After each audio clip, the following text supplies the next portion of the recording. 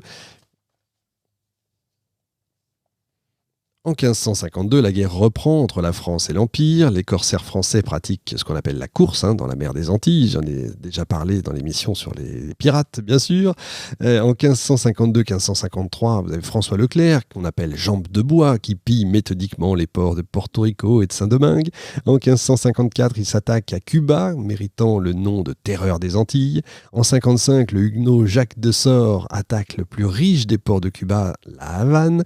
En guise de représailles, les Espagnols saccagent les pêcheries de Saint-Jean de Terre-Neuve. Elle est dure cette fin d'année. L'alliance maritime anglo-espagnole, due au mariage de l'infant Philippe, fils de Charles Quint avec la reine Marie Tudor, est suivie d'un accord franco-espagnol enfin. Par la trêve qu'on appelle de Vaucelles de 1556, on conclut pour 5 ans que Henri II fait à Philippe II des concessions coloniales très larges. Il est défendu aux Français de trafiquer aux Indes sans licence du roi d'Espagne. Les navires interlopes pris par les Espagnols ne seront en aucun cas soutenus et protégés par le roi de France. Cependant, malgré l'abandon du gouvernement, l'activité continue. Les Français, malgré tout, agissent de plus en plus au Brésil.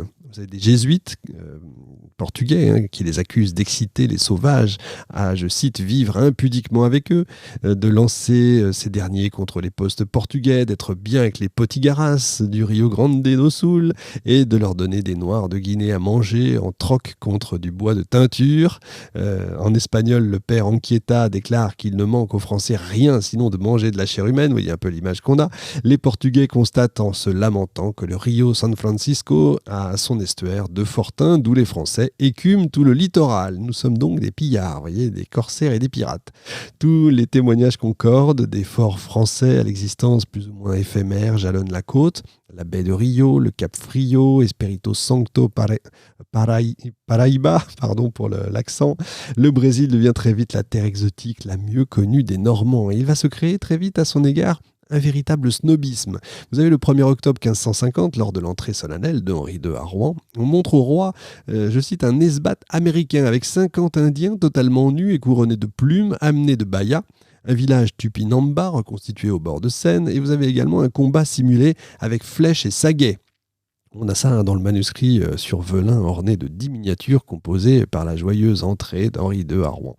Et Henri II décide d'envoyer à ce moment-là une mission au Brésil pour faire des observations. Elle est dirigée par un cartographe du Havre qui s'appelle Testu, accompagné du cordelier Tevet. À leur retour, en 1556, Testu dédie un magnifique atlas en couleurs à l'amiral de France Coligny, l'homme qui va bientôt patronner et animer une véritable politique coloniale. Les Portugais avaient installé des établissements permanents. Vous savez, dans la colonisation, ils suppléaient au manque de capital humain, si je puis dire, par une mobilité extrême et une aptitude étonnante à se mêler aux peuples de couleur. Aucun peuple ne s'est multiplié à ce point en métis, de sorte qu'à peine quelques milliers d'hommes ont suffi pour établir la métropole sur des aires immenses de colonisation. Le blanc se mélange aux indigènes puis aux noirs, qu'il importe pour la culture de la canne à sucre. Je reviendrai sur une émission spéciale, bien sûr, sur l'esclavage, etc. Il y a beaucoup à dire, mais c'est un peu touchy dans ces périodes que nous vivons. Bref, dès le début et avant tout les autres, les Portugais ont fondé la colonie de plantation qui est caractérisée par le grand domaine où le maître et sa famille s'installent et vont vivre en contact permanent avec les natifs et les esclaves. Les seigneurs, non contents de pratiquer la licence des mœurs, vont favoriser cette licence pour augmenter le nombre des domestiques. Vous l'avez compris, en réalité, l'esclavage est surtout d'abord pour travailler et puis ensuite pour la fornication. Ça, c'est très attesté, mais c'est attesté dès le Moyen-Âge, même dès le haut Moyen-Âge, donc depuis toujours. Il a été interdit en France quasiment de fait, en Normandie, très tôt, parce que justement, la religion interdisait la fornication. Mais c'est très intéressant. C'est une histoire vraiment passionnante pour nous aujourd'hui, bien sûr. Terrible, évidemment, quand on l'a vécu. C'était une évidence. Les Portugais ont transposé au Brésil pas mal de tendances qui étaient réalisées dans les pays ibériques, de l'héritage médiéval, bien sûr, c'est ce que je vous dis, hein. C'est pas des racistes, évidemment, tout ça. C'est des notions qui nous sont très modernes, très actuelles. Donc, évidemment, ça n'a rien à voir avec cette époque-là. Mais ce sont une sorte de croisés qui conçoivent la croisade comme une sorte de service de chevalerie et la colonisation comme une entreprise religieuse. Et en présence des indigènes, ils connaissent des réflexes de défense, mais ils voient aussi des infidèles. Et dès l'instant que cet indigène est converti, à ce moment-là, il n'y a plus aucune barrière qui s'élève entre eux et les relations sont extrêmement cordiales. Donc on n'est pas dans... c'est pas les champs de coton américains, ça n'a rien à voir. D'autre part, ils ont l'habitude d'incorporer des éléments étrangers, des Maures, des Juifs, et la loi portugaise reconnaît le droit des minorités et ne réclame aucun droit d'aubaine. Vous avez une sorte de cosmopolitisme avant l'heure qui se développe même au Brésil, où ils accueillent des Anglais, c'est dire, à Santo Vicente, vous avez John Whitehall, par exemple, vous avez des Flamands, à condition qu'ils soient catholiques évidemment. Le peuple portugais est lui-même déjà un peuple issu d'un mélange de races, donc ils le savent. Chez eux, ils ont déjà inauguré une sorte de colonisation aristocratique au cours de la Reconquista, la pratique de la polygamie. Encore une fois, les esclaves Maures, Mozarabes, Noirs, ils ont transporté toutes ces habitudes au Brésil. Et beaucoup de Maures, d'ailleurs, ont été des colonisateurs qui ont implanté l'agriculture dans la colonie. Ils ont également conservé pas mal d'habitudes arabes. D'ailleurs, la colonisation, l'esclavage est une habitude arabe, j'y reviendrai longuement. Mais parmi ces habitudes, évidemment, le goût des bains, le goût des femmes grasses, le goût des mantilles, la coutume de s'asseoir en tailleur, le rôle des juifs également a été très important, l'habitude de porter des bagues en or, des lunettes, le mépris du travail manuel qui les font se livrer plutôt au commerce, au trafic des esclaves, comme au Brésil. C'est ce qu'ils vont faire. Depuis plus d'un siècle, les Portugais, qui sont surtout, encore une fois, des commerçants, se nourrissent médiocrement et ils vont manifester de fait une certaine indolence, une répugnance au travail qu'ils pallient justement par la présence des esclaves. Les relations des Portugais avec les Indiennes impliquent une très large morale sexuelle. Quand je dis très large, c'est excessivement large, si bien que l'Église a été obligée d'assouplir ses lois. Les saints sont devenus protecteurs des amoureux, c'est vous dire. Enfin, la colonisation dans ces techniques a bénéficié des expériences levantines et génoises. Le nouveau monde brésilien a des caractères quand même de l'ancien. Il hérite des expériences passées, des habitudes anciennes qui ont été transposées, transportées dans le monde nouveau. Les Portugais, depuis 1530, ont poursuivi la mise en valeur du pays par les plantations de canne à sucre dans les régions bordières et sur les plateaux, par le développement de la culture du manioc et dans pas mal d'exploitations, le bois rouge également. Il y a eu au départ un certain nombre de grands propriétaires qui vont inciter la couronne à les soutenir. Vous avez plusieurs grands domaines qui étaient rattachés à une ville et très vite, la nécessité de l'esclavage va se faire sentir. Alors, on ne sait pas combien d'indigènes ont été réduits comme ça en esclavage, parce qu'évidemment, il n'y a pas de texte, on n'a pas le décompte. Bien entendu, quand on voit ce qui reste de la population de base, on se dit que ça a quand même dû être extrêmement important. Mais encore une fois, il faudrait les compter par millions, mais encore une fois, le brassage des cultures et le brassage réel par la sexualité dont je vous ai parlé tout à l'heure, fait que finalement, cette société brésilienne va beaucoup changer au fil des ans et des siècles. Rapidement, les grands propriétaires ont été déçus parce qu'ils ne sont pas habitués à un travail régulier, monotone, difficile. C'est pas leur style, les Portugais de cette époque-là. Les indigènes vont mourir en grand nombre, évidemment, avec ces pratiques-là, de sorte qu'il a fallu faire appel à une main-d'œuvre africaine. Et c'est comme ça que ça a commencé à changer. Les Indiens vont continuer pourtant à jouer un grand rôle dans les plantations comme guerriers, on appelle les cabaclos. Les conséquences de cette civilisation pour les indigènes qui vont rester en dehors des conquêtes ont été bien entendu néfastes. En premier lieu, ils vont connaître la sous-alimentation, bien sûr, la monoculture, notamment de la canne à sucre va détourner les cultures vivrières qu'on va laisser aux cabaclos. Les grands propriétaires vont chasser les troupeaux, si bien qu'on va manquer de viande. Le gibier et le poisson vont devenir plus rares, de sorte que la nourriture est insuffisante à la fois en quantité mais également en qualité, du fait même de cette sous-alimentation qui fragilisait les indigènes, ou bien par importation, les fameuses maladies qui vont s'abattre sur eux, la variole, le paludisme, la syphilis, tout ça est extrêmement répandu très tôt, dès 12-13 ans, c'est épouvantable.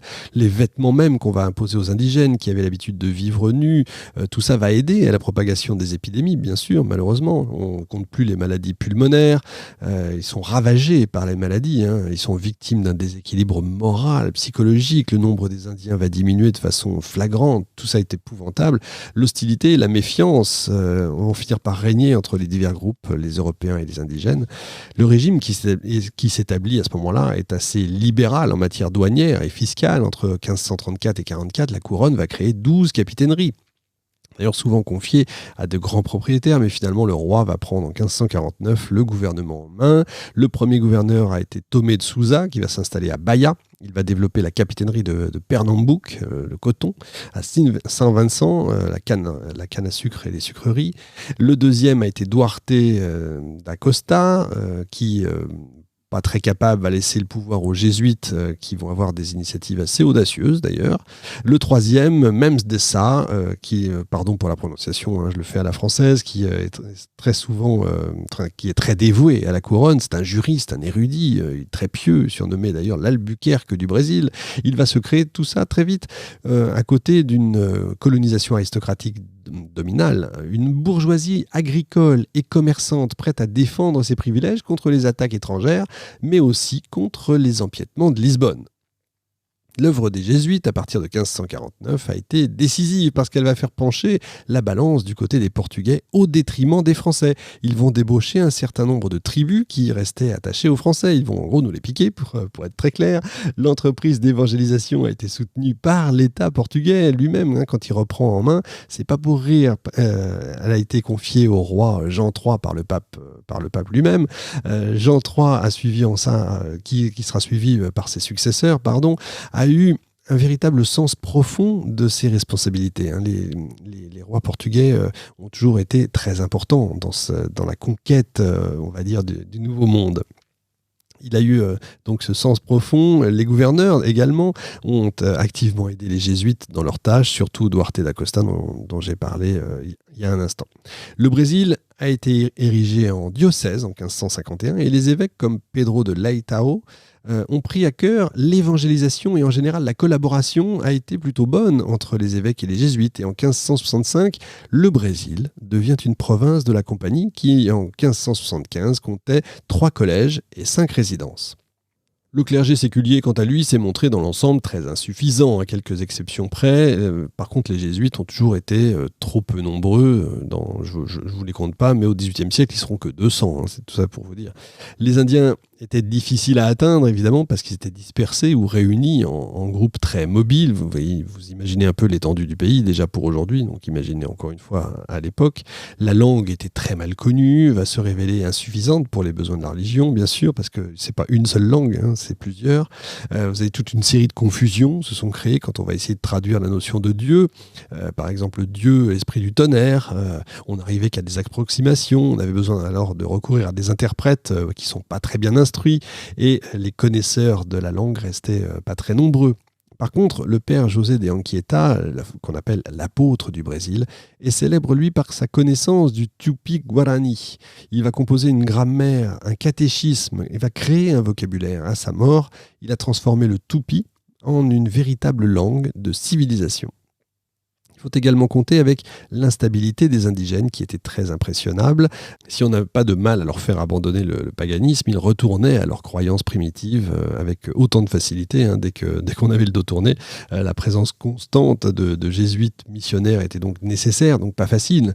L'évangélisation est avant tout fondée sur le prestige des jésuites comme sorciers. Vous voyez, les Indiens sont persuadés que c'était des sorciers supérieurs. Les Indiens sont surtout sensibles à ce moment-là à l'éloquence, à la chasteté des jésuites, à la cérémonie de la messe aussi. Tout ça, vous avez cette fameuse cérémonie qui est très importante. D'ailleurs, c'est le cas également, ça a été le cas en Europe dès le début de l'évangélisation, c'est la même chose. Comme pour arriver à un résultat, il fallait une action donc prolongée et donc la sédentarisation devenait nécessaire. tout restant de ce fait subordonné à la pacification. Après 1557, on va obliger les Indiens à vivre en village dans la région de Bahia, par la persuasion également, et bien sûr par la force.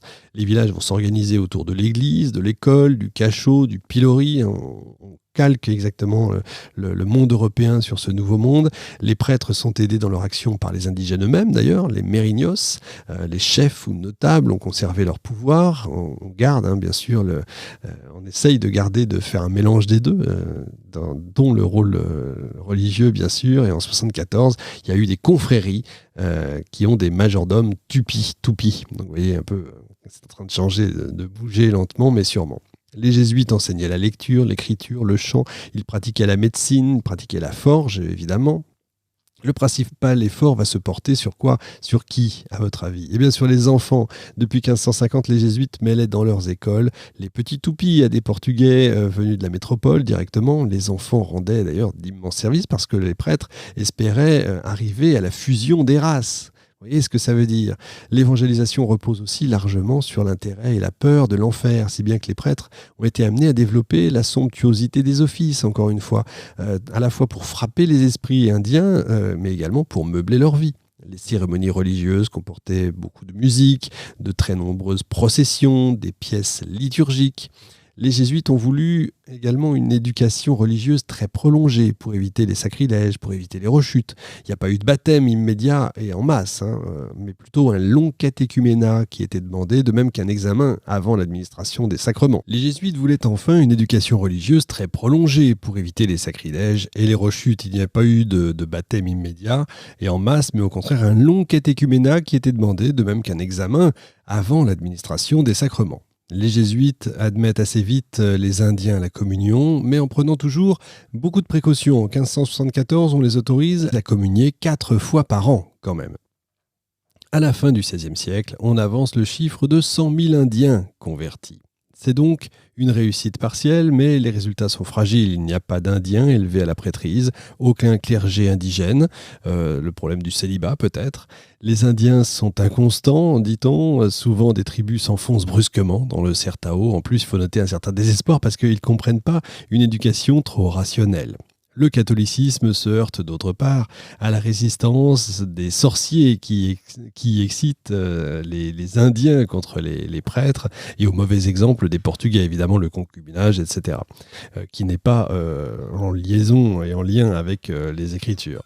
Enfin, les jésuites n'ont jamais réussi à arrêter les razzias d'esclaves qui faisaient fuir les Indiens dans le Certao, comme ils ont eu beaucoup de mal d'ailleurs à convertir les mêmes esclaves. Les maîtres n'y tenaient pas. Alors vous aviez des heurts qui opposaient les colons aux jésuites, préparant l'opposition des grands propriétaires à l'ordre des jésuites.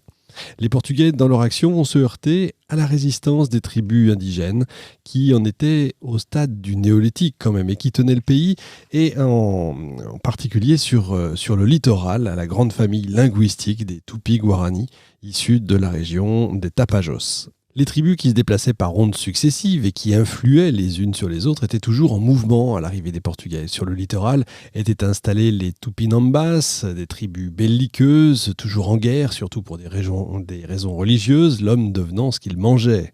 Manger un ennemi courageux, c'est par exemple acquérir du courage. Les prisonniers étaient parfois engraissés pendant très longtemps avant d'être consommés. Pour qu'un jeune homme soit considéré comme un guerrier, il lui fallait avoir massacré et mangé un ennemi selon les rites. Et c'est un autre monde, une autre planète sur laquelle ils arrivent. Ces tribus vont connaître un grand développement grâce aux armes que leur fournissent les Européens et qui est évidemment plus redoutable que les grands arcs qu'ils avaient avant, les grandes flèches, les massues et les boucliers en cuir et en bois qui étaient à l'époque leurs armes préférées. Ces tribus vont causer de grandes difficultés aux Portugais parce qu'elles étaient soutenues en plus par les Français. Et c'est vrai que ces Français ont eu un succès prodigieux auprès des Indiens qui appréciaient en fait leur absence de morgue, en fait, leur régularité dans les affaires, leur tolérance et qui flattaient tous les goûts, même le cannibalisme. On était très ouverts à l'époque. Les Français entretiennent sur le littoral brésilien des relations amicales avec les Potiguara, au nord, et surtout les Tupinambas et les Tamoyos de la baie de Rio. Ils encouragent ces Tamoyos à lutter contre les capitaineries. En gros, c'est diviser pour mieux régner. C'est pas nouveau puisque ça date du père d'Alexandre le Grand. Et donc, ces Français, un peu excités, c'est un chien dans un jeu de quilles, si vous voulez, exciter les Indiens, et ils vont rendre les capitaineries... ils vont leur donner une existence assez précaire, difficile. Ils vont se servir d'intermédiaires avec les navires marchands, pratiquant le troc. Ils vont se concilier facilement, les indigènes du coup.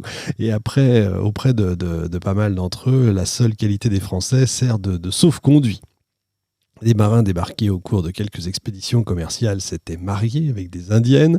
Il en était résulté la création d'établissements durables où on avait eu l'habileté de se procurer les bonnes grâces des Indiens. Par la fréquence des voyages, le Brésil devient la terre lointaine la mieux connue des Français, principalement des Normands, figurez-vous. Alors l'amiral de Châtillon est un neveu du connétable de Montmorency, il est amiral depuis 1552, c'est un homme de haute valeur qui le place au-dessus de ses prédécesseurs parce qu'il n'a ni la vénalité des anciens, ni la servilité qu'ont pu connaître certains. Il est d'un esprit rigide, fier, froid mais passionné, il est seulement sensible à la gloire de son nom, de son roi et de sa foi. Il est insensible à l'argent, il veut avant tout lutter contre l'Espagne, c'est son but. C'est un patriote très lucide qui perçoit les possibilités d'obtenir un empire colonial en dépit des Espagnols. D'autre part, en véritable homme d'État, il veut canaliser les passions qui se déchaînent en France au profit d'une nouvelle France. Il n'est pas encore converti, même s'il penche déjà vers Calvin, mais il est favorable aux Huguenots persécutés, il songe à leur assurer un asile lointain. Pour lui, cette tentative est encore un moyen d'utiliser ces forces hérétiques qu'on ne peut pas tolérer en France, sans toutefois savoir qu'elles sont perdues pour le pays. Coligny esquisse déjà d'ailleurs l'idée de la colonie refuge, si vous voulez, que pratiquent quelques décennies plus tard les protestants dissidents et les catholiques anglais. Vous savez que par exemple l'Australie sera l'une des terres de ces fameuses personnes perdues, cette colonie refuge des prostituées d'ailleurs et des prisonniers. L'amiral choisit pour l'aider dans sa tâche un chevalier de Malte dont il accueille l'offre, c'est Nicolas Durand de Villegaignon, qui est né à Provins, étudiant en théologie, il a été le condisciple de Calvin, il est chevalier de l'ordre de Malte malgré tout, il guerroie contre les Turcs aussi bien à Alger en 1541 qu'en Hongrie en 1548, il est rendu célèbre par l'expédition de Leyte, port d'Édimbourg où il enlève la petite reine Marie Stuart, il est devenu vice-amiral de Bretagne, il a une agitation brouillonne, il veut créer un port sur l'emplacement futur de Brest, il se brouille avec le gouverneur, il décide alors de s'expatrier, il est d'un tempérament fougueux, cassant, passionné, demeuré, toujours théologien, humaniste, éloquent, bon latiniste, il est énigmatique pour ses contemporains. Pour les jésuites portugais, c'est un hérétique, pour les jésuites français, c'est un pieux catholique, vous voyez, les uns et les autres ne sont pas d'accord, il a peut-être été l'un et l'autre tour à tour, comme beaucoup à cette époque troublée.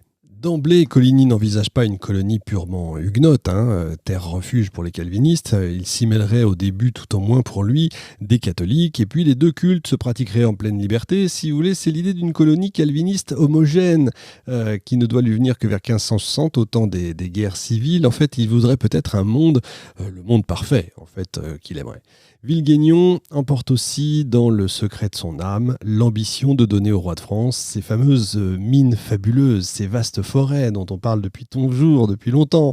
Henri II n'était pas fâché de se poser en rival du roi de Portugal et de l'empereur. Aussi va-t-il accorder une subvention de 10 000 livres, c'est pas énorme à l'amiral, mais sans en donner les raisons. C'est simplement dit, voilà ce qu'on a dans les écrits, pour certaines entreprises que nous ne voulons être si autrement spécifiées ni déclarées. Villegaignon s'adresse aussi au cardinal de Lorraine.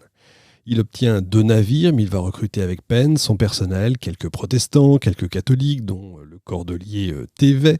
Tous vont l'accompagner. Son état-major est mixte. Vous avez le pilote qui est protestant, Nicolas Barré. On trouve 2 gentilshommes catholiques, Bois-le-Comte et son neveu Chevet. Un théologien de la Sorbonne, à l'orthodoxie, on va dire, vacillante.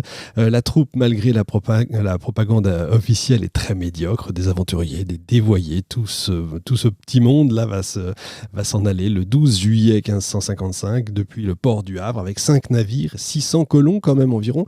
On se dirige vers Dieppe pour compléter la cargaison. On en part le 14 août. Le 10 novembre, la petite flotte s'arrête à côté de la baie de Rio de Janeiro et Villeguignon installe la colonie dans une de ces îles qui commande le Chenal, un îlot désert qui va devenir l'îlot français, qui allait abriter pendant quelques années un comptoir, tout simplement. Un comptoir français, bien sûr. Dans cette position très favorable du point de vue militaire, il va y bâtir un fort, le fort Coligny, en terre antarctique. Les lendemains sont difficiles en raison de l'hostilité portugaise qu'on imagine, mais aussi des maladresses de Villeguignon qui réussit à se faire détester par ses hommes et qui a même failli être massacré par eux. Il va cantonner ses gens dans l'îlot, sur lequel aucune culture n'est possible pour éviter qu'ils aient des contacts avec les femmes Tupinambas, de même qu'avec les Français vivant avec les sauvages.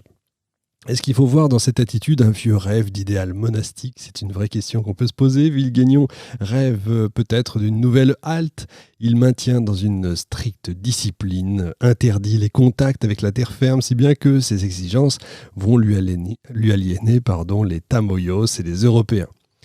Bref, tout le monde. Les interprètes se retirent, des complots sont révélés, c'est une horreur absolue, on en veut à sa vie bien sûr.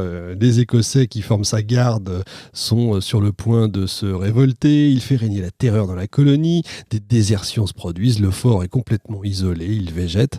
Les quelques bateaux qui arrivent en renfort installent leurs hommes dans un campement isolé sur la terre ferme.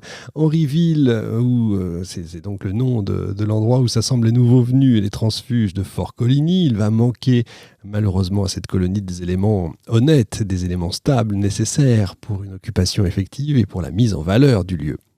En tout cas, ça c'est les critiques que va formuler l'Escarbot au début du XVIIe siècle. En 1556, l'amiral de Coligny, qui a collaboré avec Villeguignon, dont il approuvait les projets, va mettre à exécution un plan formé depuis longtemps de transporter dans cette région du globe des protestants français qui se sentaient menacés dans leur pays. Voilà, c'est à ce moment-là que ça se passe. Villeguignon s'adresse lui-même à Calvin pour demander des renforts et réclame des pasteurs pour encadrer les colons.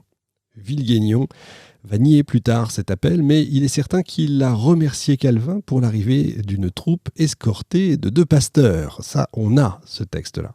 Les jésuites portugais font un grand grief à l'amiral d'avoir fait appel à des hérétiques. Pessoto, l'historien national du Brésil, son Lavis si vous préférez, admet que Villeguignon s'est adressé à Calvin pour avoir des colons de bonne qualité. Cette flottille arrive en mars 1557. Vous avez 290 personnes, dont 5 jeunes filles mariées dès leur arrivée avec les domestiques de Villeguignon, 2 interprètes, l'humaniste Cointat. Les premiers contacts sont assez cordiaux. Villeguignon est couramment appelé le roi d'Amérique. C'est comme ça qu'on l'appelle à Genève et il donne des gages apparents de calvinisme.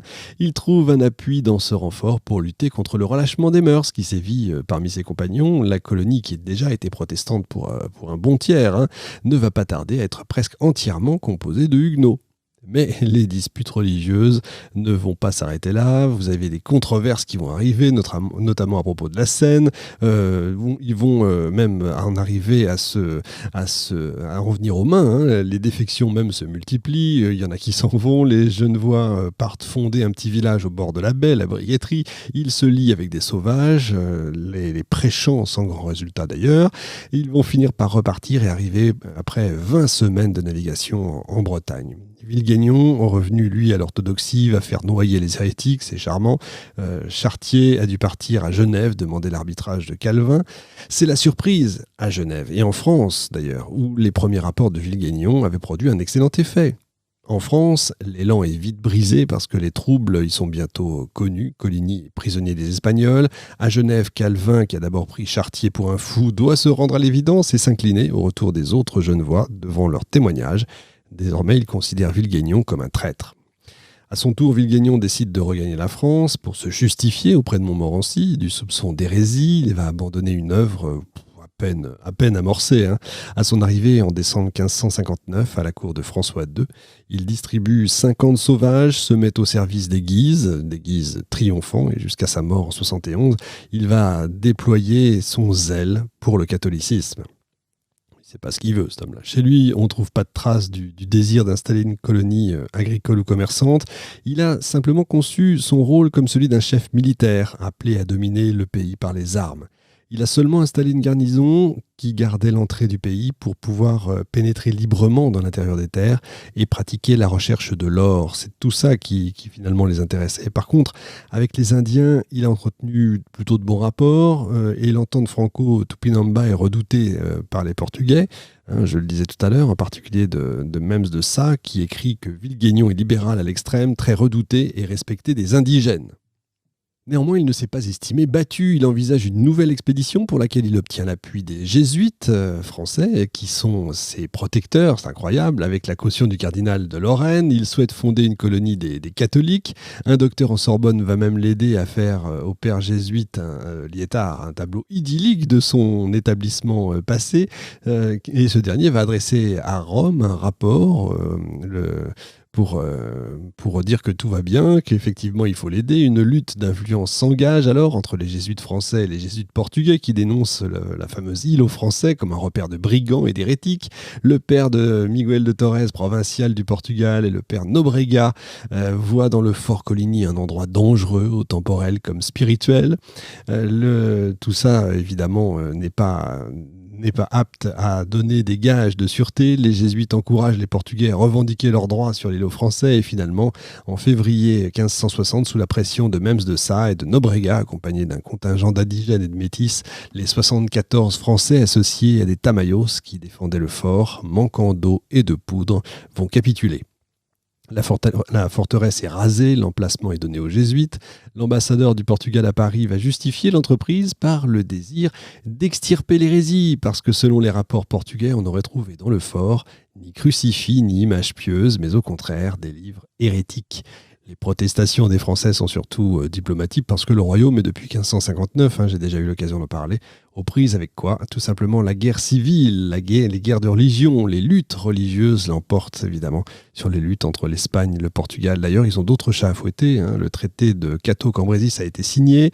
Le conseil du roi de France réclame seulement une indemnité, la libération des prisonniers. En 63, Vilguignon renonce contre 30 000 ducats au droit de la France sur l'îlot français. Il continue à mener une guerre de libelles et de pamphlets avec Genève qui contribue à le faire connaître aux Français, mais qui surtout fait beaucoup plus que tous les traités de cosmographie, connaître l'Amérique aux Français. Après 1560, il n'y a plus de colonisation officielle, seulement des initiatives privées qui s'appuient sur les Tamayos et les Portugaras du nord-est. Seuls les Tamoyos de Rio demeurent intraitables et attachés aux Français. En 64 arrive une escadre importante commandée par Estacio de Sa, le neveu de Mems. À Saint-Vincent, on dresse un fortin au pied du pain de sucre, mais après 2 ans d'observation, Lisbonne envoie des renforts. Le 20 janvier 67, jour de la fête du saint patron du jeune roi de Portugal, Sébastien, Mems de Sa enlève le fortin, défendu encore une fois par quelques Français. Il fonde San Sebastián, ville nouvelle créée sur l'emplacement de l'actuel Rio. En 1568, Mems de Sa aurait fait exécuter un aventurier français. Peu après 68, 4 navires français font des razzias au Cap Frio et ravitaillent les Tamoyos qui continuent la guérilla. Les Portugais décident de lancer une vaste campagne, cette fois pour exterminer les Tamoyos, et un interminable blocus commence. En 74, la nation Tamoyo est totalement détruite. Les tribus émigrent vers le Paraguay et le Paraná, où des Français les retrouveront au XVIIIe siècle. Seuls vont rester quelques isolés. Philippe II, qui est maître du Portugal depuis 1580, organise une expédition par terre et par mer pour soumettre les Potigaras dans la région de Pernambouc. Natal est fondée à Noël 1597. La conquête du Rio Grande se poursuit et vous avez les jésuites qui reçoivent en 1599 ce qu'on appelle la paix des tribus. En conclusion, du Cap Sao Roque et à la baie de Rio, quelques Français vont se maintenir pendant un demi-siècle sans soutien aucun de la métropole pour contrebalancer la puissance portugaise. La tentative de Vilguignon aurait pu être riche de promesses, mais les querelles professionnelles l'ont perdue. Vous avez 3 types de colonies françaises qui avaient été pressenties à cet égard par Coligny: l'occupation stratégique, le peuplement et l'expansion. Le caractère hétérogène de la colonie a été, nous pensons tous, la cause de sa perte. Le petit coup de main contre l'îlot français a décidé de l'avenir du Brésil.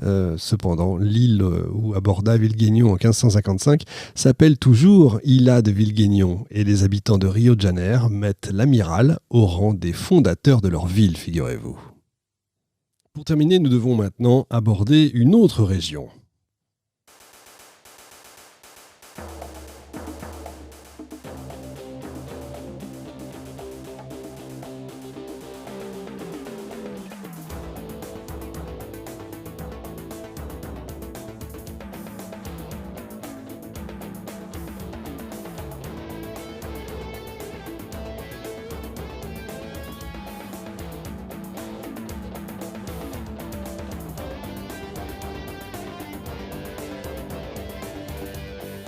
Je vous avais prévenu, rien ne vous sera épargné, hein, c'est très années 80, tout ça, c'est bien sûr Miami Vice, puisque nous allons parler de la Floride, bien sûr. Sous le règne de Charles IX, l'amiral Coligny, toujours, n'est pas découragé par l'échec brésilien. Son action s'oriente désormais vers le nord de l'équateur. Effectivement, la terre découverte par Ponce de Léon et baptisée Pasca Florida n'est pas connue vers l'intérieur. Cette péninsule plate, amphibie, c'est le pays des fièvres, et l'hostilité des Indiens en a chassé les premiers explorateurs assez facilement d'ailleurs, puisqu'ils ils sont tous morts. Ponce de Léon et Hélon ont été donc les premiers à entrer. La Floride est abandonnée jusqu'à la tentative de Hernando de Soto, un très grand aventurier, le premier blanc à avoir contemplé le Mississippi. De 1539 à 1542, il va jusqu'en Arkansas où il disparaît, mais des survivants de l'expédition regagnent le Mexique. Je passe assez rapidement, parce que j'avais déjà raconté cette histoire dans l'histoire de l'Amérique, bien sûr. Dès lors, Velasco, le vice-roi depuis 1550 de la Nouvelle-Espagne, reçoit de Charles Quint l'ordre d'occuper la Floride par crainte d'entreprise de qui ? Des Français. Une expédition de 1500 hommes sous le commandement de Tristan de Luna est malheureuse. Après s'être installée à Pensacola, elle est rapatriée au bout d'un an. On peut dire alors que l'Espagne est en Floride dans la même situation que la France était au Canada. Une évacuation rapide a suivi la prise de possession. Philippe II a conclu que le pays était trop hostile et il va renoncer à le faire occuper. En France, par contre, où on ignore l'existence de la Floride, le voyage de Verrazzano en 1523 n'a guère précisé le littoral. Et pendant ce temps-là, après la paix de Cateau-Cambrésis, des milliers de soldats sont réduits à l'inaction, posant un grave problème, celui de la reconversion des démobilisés. Or, naît chez Coligny l'idée d'utiliser ces gens-là contre Philippe II, que l'amiral déteste au double titre de français d'abord qu'il est, lui, et de calviniste qu'il est, bien sûr. Il espérait aussi, pour faire diversion aux passions religieuses, que la guerre extérieure referait l'unité du royaume. Vous savez, toujours la même chose, hein. Guerre à l'extérieur, paix à l'intérieur. Il fait donc porter ses efforts vers la Floride, revendiquée par la vieille ennemie espagnole. C'est pas idiot d'aller taper là où ça fait mal, qui compenserait l'abandon portugais et pourrait, en outre, devenir pourquoi pas, cette fois, la fameuse colonie refuge. La Floride présente un triple intérêt, stratégique, politique et religieux. C'est un défi à Philippe II, alors que officiellement, encore une fois, la paix règne entre les deux États. La première expédition, de 1562 à 1565, c'est une mission de reconnaissance confiée au capitaine Ribaud, qui est un marin d'élite, protestant ardent, à qui on adjoint un gentilhomme marin, breton également, huguenot toujours, goulin de Laudonnière, et à qui on donne 2 bateaux de 160 et 60 tonneaux montés par 150 hommes, accompagnés d'un pasteur. La flottille quitte Le Havre en février 1562 et arrive en avril en vue des côtes de Floride. Le débarquement a lieu le 1er mai à la rivière de Mai. Évidemment, tout son nom. Ribaud fait dresser une colonne de pierre armoriée. Il va nouer des relations amicales avec les Timquois et marche vers le nord. Et sur le site de Port-Royal, il va élever une 2e colonne au mois de mai. La colonie est appelée Colonie du Seigneur. On trouve 30 volontaires pour s'y installer, pendant que Ribaud décide d'aller chercher en France des renforts et du ravitaillement. Le fortin, Charles Fort, est confié au capitaine de la Pierra. C'est toujours intéressant de trouver des noms, Charles Fort, tout ça, c'est des noms qu'on retrouve bien sûr quand on est sur place. Pendant que le mirage de l'or s'abat sur la colonie, Ribaud débarque en Normandie. Au plus beau moment de la première guerre de religion, il participe à la défense du Havre contre l'armée royale. Il doit ensuite se réfugier en Angleterre. Il publie à Londres en anglais en 1563 le rapport qu'il destinait à Coligny. Est-ce que c'est un déserteur, comme le prétend la Roncière, ou est-ce qu'il n'a pas plutôt été contraint par les événements à cet abandon de la France? C'est une question qu'on peut se poser. En tout cas, ce rapport éveille l'intérêt d'un officier anglais catholique, agent double, parce que correspondant de l'Espagne, il s'appelle Thomas Stuckley, il arme des vaisseaux, il prend Ribaud avec lui, mais ce dernier refuse 300 ducats, et puis il s'en va par crainte de travailler pour le profit de l'Espagne. Stuckley pirate à ce moment-là dans l'Atlantique, mais il n'arrive pas à gagner Charlesfort, dont il ignore l'emplacement. Ribaud est mis au fer comme otage à la Tour de Londres. À Charlesfort, pendant ce temps-là, on attend.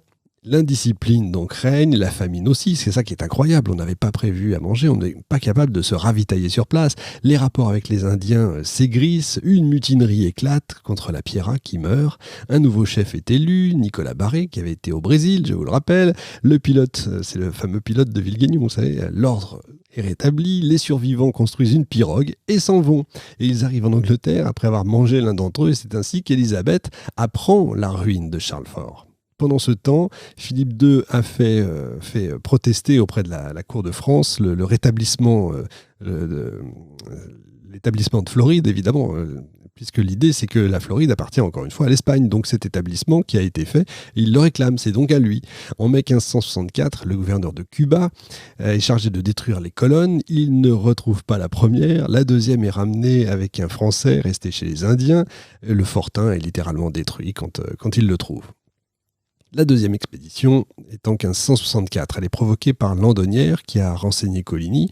On lui donne 3 navires et 300 hommes au titre de premier convoi. Il aborde la rivière en 1564. Il remonte vers le nord. Le 30 juin, il édifie un nouveau fort, Fort Caroline. Par malheur, Landonnière intervient dans les querelles des tribus et l'erreur se renouvelle. Les colons ne colonisent pas, ne rêvent que d'or, etc., etc. L'inaction, les privations, l'indiscipline, les désertions.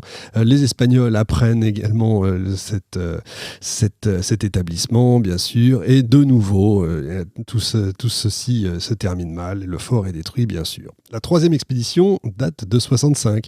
Coligny envoie 7 vaisseaux portant 600 personnes, dont 300 arquebusiers, des laboureurs quand même, enfin, des artisans avec leurs familles. Ribaud, qui est revenu d'Angleterre et a fait de la propagande à Dieppe pour monter cette expédition, est nommé colonel du voyage, et même lieutenant du roi pour la Neuve France. Landonnière s'efface devant lui, mais une intervention espagnole est imminente. Philippe II, en effet, renseigné par l'ambassadeur d'Espagne en France, veut anéantir ce nouveau foyer français qui menace les Antilles. Le gouverneur d'avant-poste part de Cadiz en mars 1565 avec 10 navires, plus de 2000 hommes, dont 300 soldats du roi. Et il arrive à la rivière de Mai le 4 septembre, alors que Ribaud n'a pas encore déchargé tous ses navires. On affecte de voir dans l'entreprise une affaire privée séditieuse. Enfin bref, l'attaque est lancée contre Fort Caroline, défendu par Landonnière. Les hommes sont massacrés. 50 Français peuvent malgré tout s'échapper dans les bois, 50 femmes et enfants sont envoyés à Saint-Domingue, tout le monde quasiment est massacré. Ribaud, qui était parti entre-temps attaquer San Agostino, est jeté à terre par une tempête à Natanzas. Tous les Français sont massacrés sur ordre des Espagnols. La mort de Ribaud et de ses compagnons ne va pas susciter la moindre émotion en France. La reine-mère, Catherine de Médicis, doit désavouer même officiellement l'entreprise de Ribaud, s'excuser par lettre auprès de sa fille, la reine d'Espagne. Et tout ça, finalement, ne déclenche absolument rien du tout, ni en France, ni rien du tout. L'expédition a montré en tout cas la faiblesse de l'occupation espagnole, représentée par une petite garnison de 300 hommes seulement en Floride.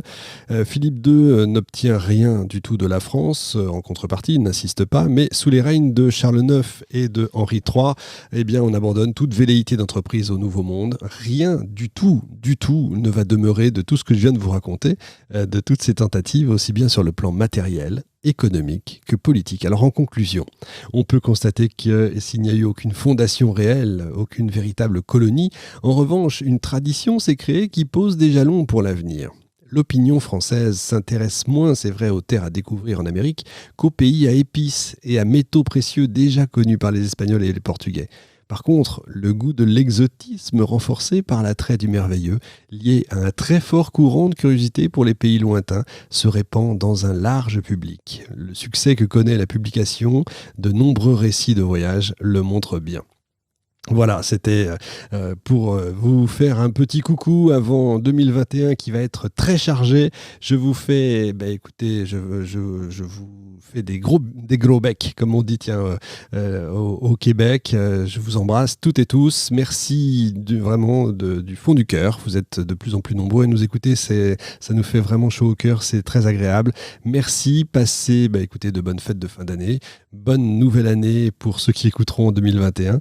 Et puis, pour les autres, passez de bonnes fêtes. Merci encore. Et puis, encore une fois, hein, n'hésitez pas à m'envoyer des tas de messages. Je les lis tous. J'y réponds pas toujours dans les temps parce que je les vois pas tous tout de suite.